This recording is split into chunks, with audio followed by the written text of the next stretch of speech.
Decision making process, ये process जो है 8 स्टेप प्रोसेस है, ठीक है। 8 स्टेप में क्या है, सबसे पहले है specific objectives, then identification of problem, search for alternatives, evaluation of alternatives, choice of alternatives, action, result and feedback.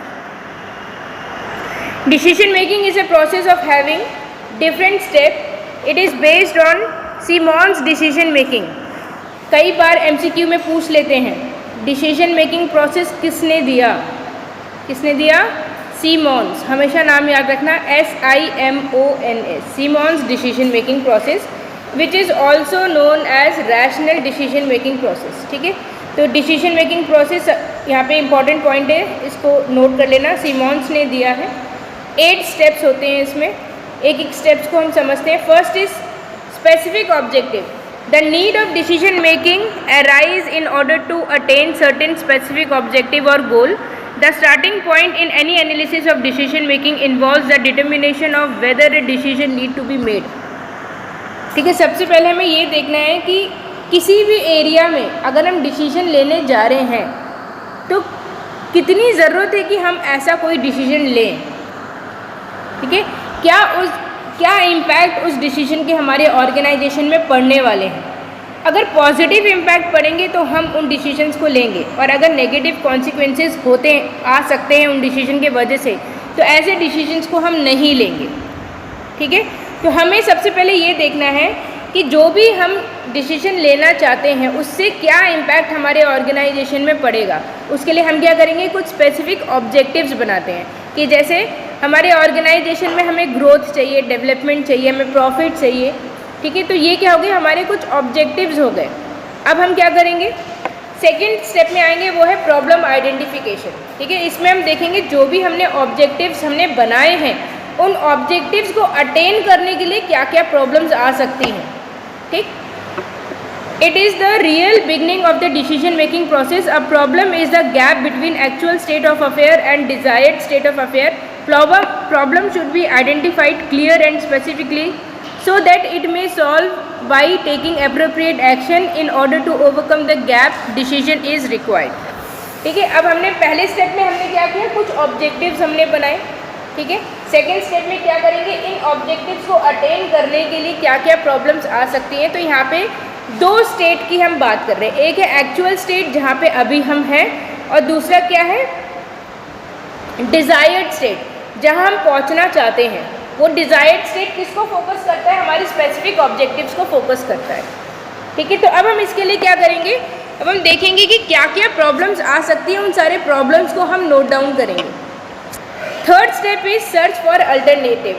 Based on identification of problem, the decision maker seek suitable alternative to solve the problem. A problem can be solved in several ways, though all the ways may not be equally suitable. Therefore, decision maker must try to find out various alternatives in order to get the most suitable alternatives. Search for alternatives मतलब जो भी problems अभी हमने identify की हैं, इन सारी problems को solve करने के कई सारे तरीके मार्केट में अवेलेबल हैं। तो हम क्या करेंगे, जितनी भी अवेलेबल है मार्केट में तरीके, उन सबको हम नोट डाउन कर लेंगे, और सबको हम इम्प्लीमेंट नहीं कर सकते हैं तो हम क्या करेंगे, सबको पहले हम केवल यहाँ पे नोट डाउन कर लेंगे। Next is evaluation of alternative. After the various alternatives are identified, the next step is to evaluate these alternatives so that the most desirable alternative is selected. After identifying the alternative required serious consideration, the decision making should go for evaluating how each alternatives may contribute toward the achievement of the specific objective. Evaluation का मतलब क्या है, जितने भी alternatives हमने search for alternatives में हमने note down किए हैं, सारे अल्टरनेटिव्स को हमें इक्वल टाइम देना है उनको इवैल्यूएट करने में। हमें ये देखना है कि हर एक अल्टरनेटिव्स कितना कंट्रीब्यूट करता है हमारे ऑब्जेक्टिव्स को अटेन करने में, ठीक है। तो इस बेसिस में हम क्या करेंगे, सारे अल्टरनेटिव्स को हम इवैल्यूएट करेंगे, ठीक है। इवैल्यूएट करने के बाद क्या करेंगे, choice of alternatives. The evaluation of various alternative present a clear picture of how each alternative contribute to achievement of this specific objective. Based on this the most acceptable alternative is chosen, though the attempt should be made to choose the most desirable alternatives. अब हम क्या करेंगे, सारे alternatives को हमने evaluate कर लिया, सारे अल्टरनेटिव्स के बारे में हमें मालूम है कि कौन सा अल्टरनेटिव्स कितना कंट्रीब्यूट करता है हमारे ऑब्जेक्टिव्स को अटेन करने में। अब हम क्या करेंगे, चूज़ करेंगे। ठीक है, चॉइस में ज़रूरी नहीं है कि हम एक या दो अल्टरनेटिव्स लें, हम कॉम्बिनेशन ऑफ अल्टरनेटिव्स भी ले सकते हैं। ठीक है, उसके बाद हम क्या करेंगे, कोई भी एक डिसीजन हम चूज़ कर लेंगे।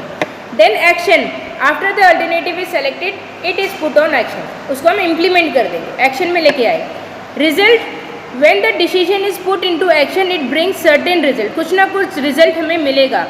The result must be correspond to the objective, the starting point of decision making process to check whether effective decision has been made and implemented properly. If there is any deviation between objective and result, this should be analyzed and factor responsible for the deviation should be located and suitable action should be taken. Result में हमें क्या पता चलेगा कि जो हमारे specific objectives हैं हमने उनको attain किया कि नहीं किया। अगर हमने attain किया तो well and good, नहीं किया तो क्यों नहीं किया। ठीक है, तो ये हमें पता चल जाएगा कि जो हमारा एक्चुअल स्टेट था और जो हमारा डिज़ायर्ड स्टेट था उसको हमने अटेन किया कि नहीं। फॉर एग्जांपल, हम प्रॉफिट बनाना चाहते थे, अभी तक 1 लाख का प्रॉफिट होता था, अब हम 1.5 लाख का प्रॉफिट चाहते थे। तो जो भी हमने डिसीजन लिए हैं उसकी वजह से कि हमने 1.5 लाख का प्रॉफिट अटेन किया, और अगर नहीं किया तो क्यों नहीं किया, कौन से ऐसे फैक्टर्स थे जो उसके लिए रिस्पॉन्सिबल है। तो हम क्या करेंगे, एक एक स्टेप बैक आके हर एक अल्टरनेटिव्स को हम चेकआउट करेंगे। ठीक, और फिर हम क्या लेंगे, करेक्टिव एक्शन लेंगे। तो ये सारा प्रोसेस हमारा आ जाएगा फीडबैक। ठीक, क्लियर। लास्ट पॉइंट है इसमें, इफेक्टिव डिसीजंस के 3 एस्पेक्ट होते हैं। First is action oriented, second is goal oriented and third is efficiency in implementation. Action oriented मतलब ऐसे डिसीजंस हमारे होने चाहिए जिनको हम इम्प्लीमेंट कर पाएँ, ऐसे डिसीजंस ना हो जो केवल हमारे बातों में हैं। जब तक हम डिसीजन को इम्प्लीमेंट नहीं करते हमें कोई भी रिजल्ट या आउटकम नहीं मिलने वाला। ठीक, तो action oriented decision are directed toward relevant and controllable aspect of the environment. Decisions are totally pragmatic in nature and their value is dependent on the success of the action. It ultimately leads to end result of the variables, it should ultimately find its utility in implementation. ऐसे decisions हमें लेने हैं जिनको हम actual में implement कर पाएँ। Utility मतलब क्या होता है, वैल्यू, है ना। कोई भी चीज़ को करने पे क्या वैल्यू आपको मिलती है, वो क्या है, उसकी यूटिलिटी। तो अगर हमारा डिसीजन ऐसा है जिस पे हमें कोई वैल्यू नहीं मिल पा रही, या हमारा डिसीजन ऐसा है जिसको हम इम्प्लीमेंट ही नहीं कर सकते एक्चुअल में, या जो प्रैग्मेटिक नहीं है मतलब प्रैक्टिकल नहीं है, तो ऐसे डिसीजंस को लेने का क्या फ़ायदा। Second is goal direction. As organization are goal oriented, therefore their decision making should be goal oriented to meet their objectives. The value of a decision is dependent on its achievement of goal accuracy. Goal direction मतलब कोई भी organisation है वो कैसा होता है, goal oriented होता है। ठीक है, अगर हमारे जो भी हम डिसीजन ले रहे हैं उसका कोई गोल ही नहीं है तो ऐसे डिसीजन का क्या मतलब। तो सबसे पहले हमें क्या करना होता है, हमें गोल डिसाइड करना होता है, उसके बाद हम कोई एक्शन लेते हैं। ठीक, next third is efficiency in implementation. Decision making should take into account all the possible factors in terms of external and internal context so that it should be implemented properly. Efficiency क्या है, एक है effectiveness और एक है efficiency. Efficiency क्या है, cost upon benefit. ठीक है, हमें ऐसे डिसीजंस लेने जिसकी ऑर्गेनाइजेशन में बहुत ज़्यादा कॉस्ट ना जाए। अगर हम ऐसे डिसीजन ले रहे हैं जिसमें ऑर्गेनाइजेशन की कॉस्ट ही ज़्यादा लग जा रही है तो ऐसे प्रॉफिट का क्या मतलब। ठीक है, तो हमें ऐसे डिसीजन लेने हैं जिसमें कॉस्ट कम लगे और बेनिफिट हमें ज़्यादा मिले, तभी तो हम प्रॉफिट को अटेन कर पाएंगे। ठीक, तो आज की क्लास के लिए इतना ही।